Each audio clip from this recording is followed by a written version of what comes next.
Ryan Day got paid. Ryan Day hired a new offensive coordinator. By the way, was he forced to hire Brian Hartline? And did he force out Jim Knowles? Love him or hate him, we're talking Buckeyes today. Locked on Big Ten starts right now.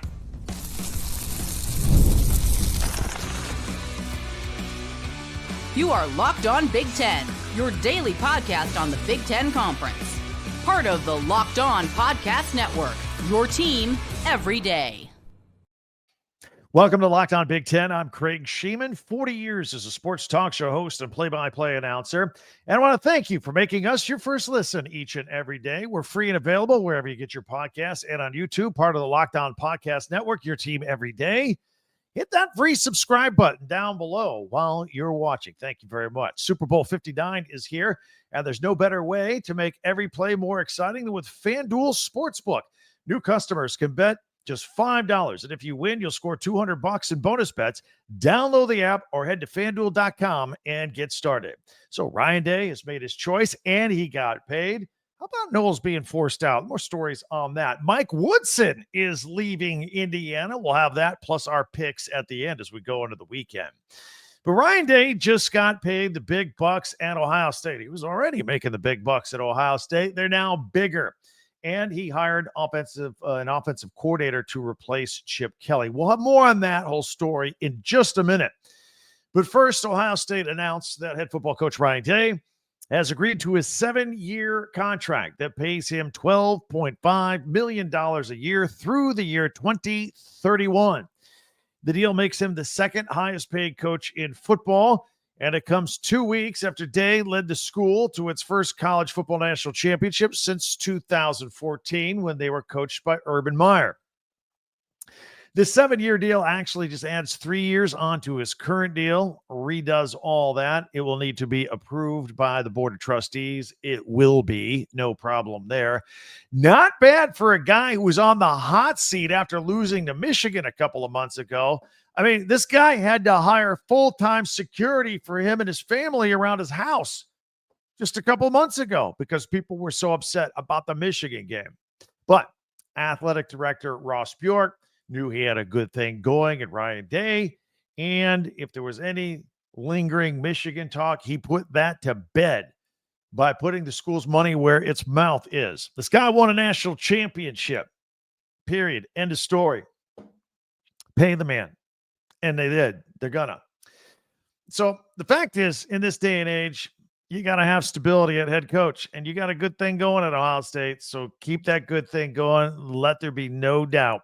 Let there be no question about the future there. When a young athlete's checking out Ohio State, he has to have no doubt that that coach is going to be there when that player arrives. Otherwise, he's going to hit the portal or not agree to a commitment, and he's gone. So, and that applies to young kids, 17, 18-year-old kids out of high school or older kids in the transfer portal. All right? You got to have your coach in for the long haul. Now, Day and Bjork, they don't have to worry about answering any questions about Michigan anytime soon either. This puts some cushion on that, even if things don't go their way in 2025 in November. No problem right now. Frankly, I think Bjork was tired of answering questions about it. He said, let me just solve this problem right now. We got 7 years on this deal. So Day's $2.5 million a year raise puts him right behind Georgia's Kirby Smart, who makes $13 million a year. Of course, he's won 2 national championships at Georgia. In fact, Ryan Day, Kirby Smart, and Clemson's Dabo Swinney are the only active FBS college football coaches who have won national championships. That's it. I mean, when Nick Saban retired, had all those championships, that was an active coach gone that had logged a lot of championships over the last decade. So, since Ryan Day jumped into that head seat at Ohio State in 2019, the Buckeyes are 70-10.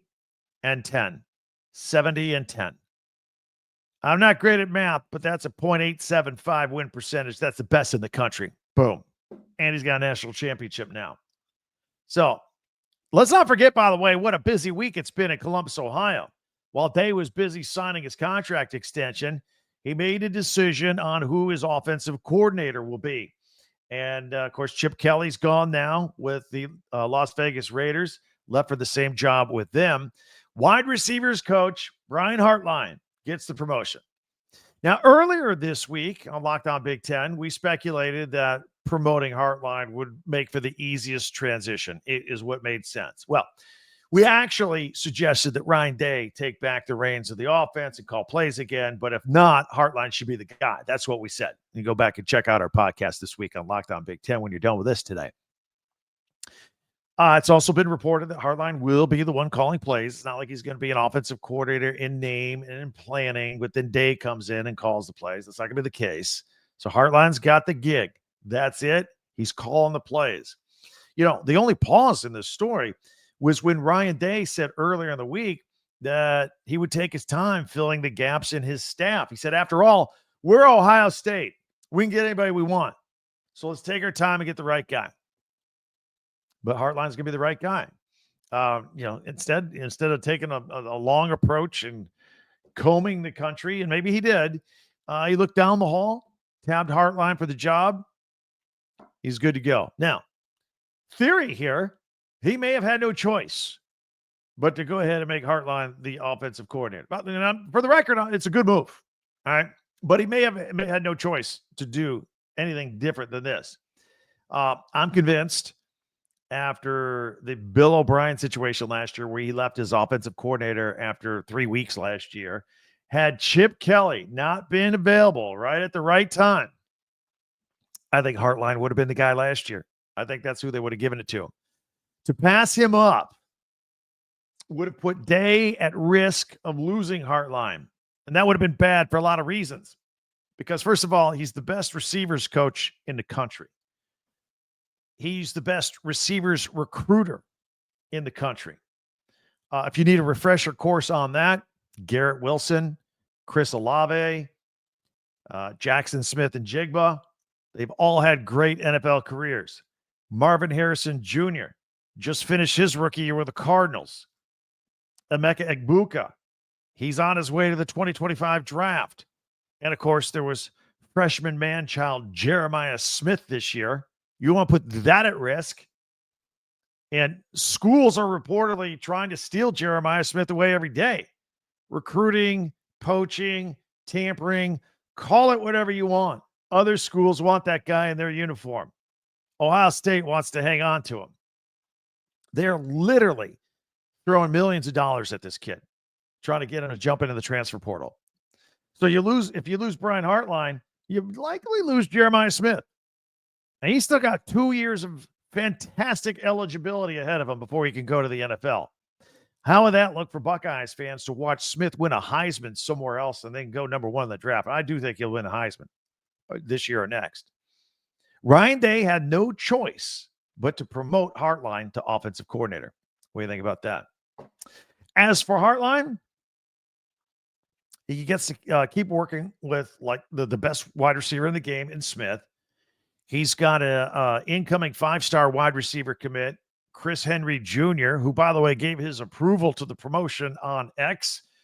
He said that he loves the move, actually. He said that Hartline knows how to develop wide receivers better than anyone. And now with him at offensive coordinator, he's going to put us, the receivers, in the best positions to dominate. That was him. See, we're taking quotes now from like 18-year-olds and their opinions on these moves because they matter. Hartline also gets to work with some exciting young quarterbacks here, including redshirt freshman and last year's 5-star quarterback recruit, Julian Sayin, who transferred in. He's ready to go after being at the school for a year. And, of course, this year's 5-star recruit, class of 2025, Tavian St. Clair, he's arriving. It's a great time to be the offensive coordinator at Ohio State. Bottom line, Hartline connects with these kids. He's an Ohio kid himself from Glen Oaks High School. He's a former Buckeyes player. He made it to the NFL as a 4th-round draft pick for the Miami Dolphins in 2009.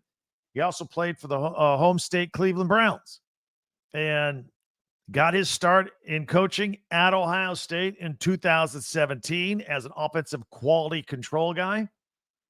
Now he's the offensive coordinator at the only school he's ever played for or coached at, Ohio State. Bottom line, this was the one move, the only move that Ryan Day could have and should have made, and he did. I'd love to hear your thoughts, Buckeyes fans. Let's dial it up. The comments on YouTube, always love that. Hey, be sure to subscribe and follow Locked On Big Ten for free wherever you get your podcasts. That way you get the latest episode of this podcast as soon as it becomes available each and every day. And if you don't mind, share, like, and follow Locked On Big Ten as well. And don't forget our website, talkbig10.com, number 10, talkbig10.com. All of our podcasts go there. Plus, we have links for if you want to buy some merchandise, some Ohio State shirts or pennants, right there on the website where you're checking that out. That's at talkbig10.com. All right. Ryan Day still has to find a defensive coordinator. And, he did once say his former defensive coordinator, Jim Knowles, was the best defensive coordinator in the country. But did he run him out of town? We're going to dial that up a little bit. And it looks like the end of the road for Mike Woodson and the Indiana Hoosiers. Will have all that next here on Locked On Big Ten, your team every day. Prize Picks.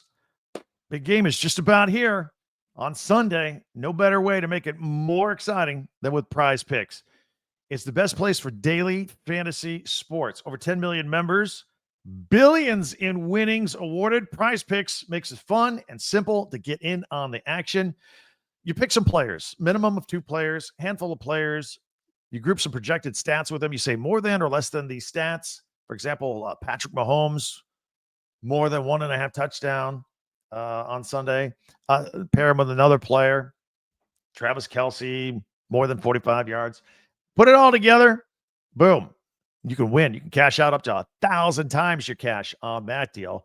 And you can check out the promo tab there that they have for the super sweet Millie winners for the big game, for the lineups there. And if you tail, they got a lineup you can tail with them there. If you tail the lineup, it goes 3 for 3. You can split $1 million in promo funds. So download the app today. Use the code LOCKEDONCollege and get $50 instantly after you play your first $5 lineup. That's code LOCKEDONCollege for $50 instantly after you play your first $5 lineup. Prize Picks. Run your game. Hey, thanks for making Locked On Big Ten your first listen each and every day, especially you everydayers out there. Meanwhile, be sure to hit that subscribe button down below and share and follow and like Locked On Big Ten, your team every day, and check out our website, talkbig10.com. There's a lot of good news going on at Ohio State with Ryan Day, the new contract and the new offensive coordinator. They still need a defensive coordinator. Jim Knowles, who Ryan Day called the best defensive coordinator in college football, left for the same position at Big Ten rival Penn State. And there are a lot of questions still about the circumstances in which he left. And this happened, a week or two ago. A little trickle of just stories behind the scenes. Well, what really happened there? I decided we want to jump on that and talk about that here a little bit here today. There reportedly was a brief bidding war, but in the end, Penn State made Knowles the highest paid coordinator in the country, and with a 3-year deal that'll pay him over $3.1 million a year. That's a lot of money for a coordinator. Ohio State allegedly offered him about 2.75 and then bailed on the bidding process at that point. Now, Knowles will tell you that he's always wanted a chance to coach Penn State. It was his dream school.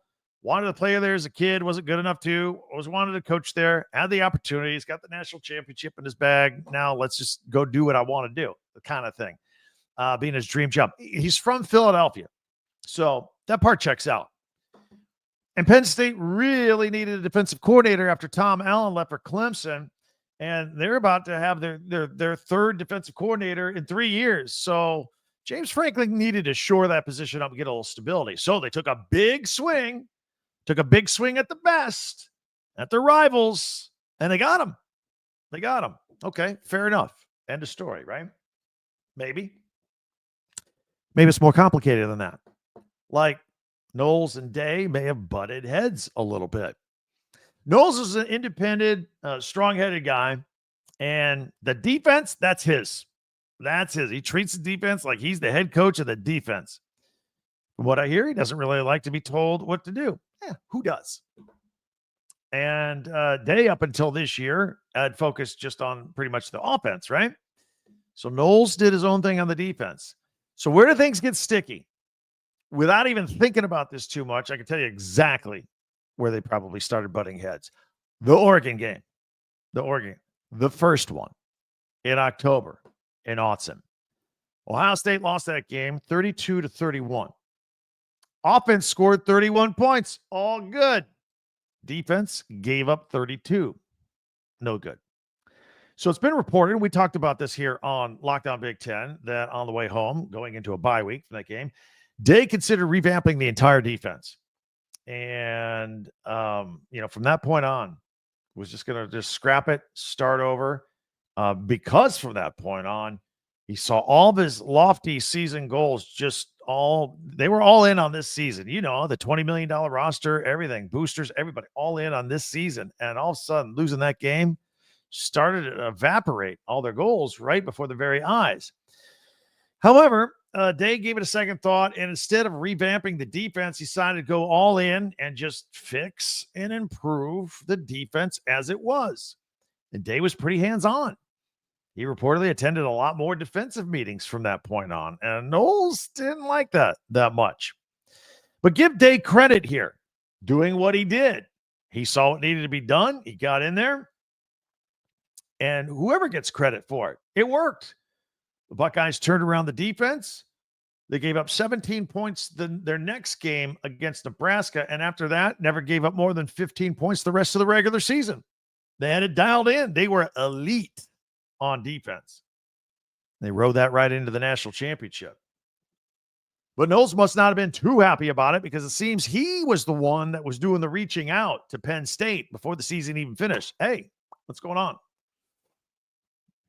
Well, I don't know if that's true or not. Heard about it, but it seemed like he was the aggressor in the deal. They had the opening. They needed somebody. He knew it. He was calling them. And they got the deal.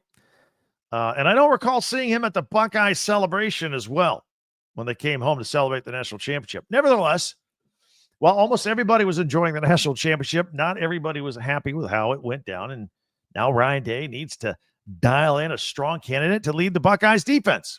And I'm sure he will. Like Ryan Day said earlier, we're Ohio State. We'll get whatever we need. We'll get whoever we want. I'm pretty sure they'll be just fine. Indiana basketball coach Mike Woodson, not expected to return next season. The 66-year-old is expected to finish the season for the Hoosiers. Indiana has lost 4 straight games, 6 of their last 7. The financial details of his exit are allegedly being worked out right now. And if he was or is fired, Indiana would owe him $8 million. This sounds like this is more of an amicable deal, probably still some sort of payoff. And they're talking about how they're going to dot the I's and cross the T's on this one. Look, there were high expectations for the Hoosiers this year after Woodson cobbled together one of the best transfer portal classes in the country. In fact, I saw some places it was ranked the best one. It brought in a whole new team. But for whatever reason, he's not been able to get this group to play well together. And Indiana does have one of the best name, image, and likeness collectives in the country. So attracting quality candidates for the job should be pretty easy to do. Question is, who would that person be? If you're a regular here and every day, I'm an Indiana grad, and I will tell you, I don't know. I know there was a faction that was really high on Dusty May, but Michigan hired him away last year, and he's turning Michigan around. So I don't know. I'll be flat out honest, tell you, I don't know what direction they will go. But we'll see in due time. I'm sure there'll be plenty of candidates lining up for that job. In the meantime, the Hoosiers are in dire straits, and they're likely going to miss the NCAA tournament for the second straight year. Now, look, they're going to use this with kid gloves. This isn't a firing and get out of here or anything like that. Well, they owe Woodson a lot. Woodson has deep ties to the university. He's a former player. He played under Bob Knight from 1976 to 1980. He was a first-round pick of the New York Knicks. He played 11 years in the NBA and coached in the NBA for 25 years before Indiana hired him in 2021 to replace Archie Miller. Things seem to get off to a good start early on, but they, when Trace Jackson Davis decided to stay in school, and they did okay. And but it seems to be slipping away these past couple of years. Anyway, that's what's going on at Indiana. Speaking of hoops, got some hoops this weekend. Let's start with tonight, Friday night. USC at number 7 Purdue men's basketball. That's 7 o'clock Eastern, 4 o'clock Pacific. That's on FS1. Now, Saturday, Oregon goes to East Lansing to take on number 9 Michigan State. Tom Izzo still one win away from tying Bob Knight's Big Ten wins record. You could do that on a national, in front of a national TV audience. That's a noon Eastern, 9 a.m. Pacific game on Fox. Then number 21, Wisconsin is at Iowa. That's a 1 o'clock game Eastern on NBC. Number 24, Michigan is at struggling Indiana at Bloomington, 1 p.m. Eastern on CBS. And Penn State is at UCLA, 4 o'clock Eastern, 1 o'clock Pacific. That'll be on the Big Ten Network. UCLA is red hot right now. Number 23, Illinois is at Minnesota. That's at 6 p.m. Eastern on the Big Ten Network. And 3 o'clock Pacific. Illinois, up and down, unpredictable team. Minnesota, they've been beating some people at home in the barn there. Northwestern is at Washington. That is 10:30 p.m., 7:30 Pacific time on the Big Ten Network for your Saturday action. And Sunday, Super Bowl Sunday. Rutgers at number 18, Maryland. That's early. Don't worry, you can catch that before any football. 12 noon Eastern on the Big Ten Network. And Ohio State is at Nebraska, 2 o'clock Eastern, Big Ten Network. You can watch that and be all done and still catch a little pregame for the NFL. Meanwhile, the women, big game on Saturday. 8th-ranked Ohio State at 7th-ranked USC. Now, Ohio State, this is a good basketball team. They lost at number 1 UCLA on Wednesday. It was 65-52. UCLA is now 22-0. Ohio State, that was just their second loss of the season, 20-2.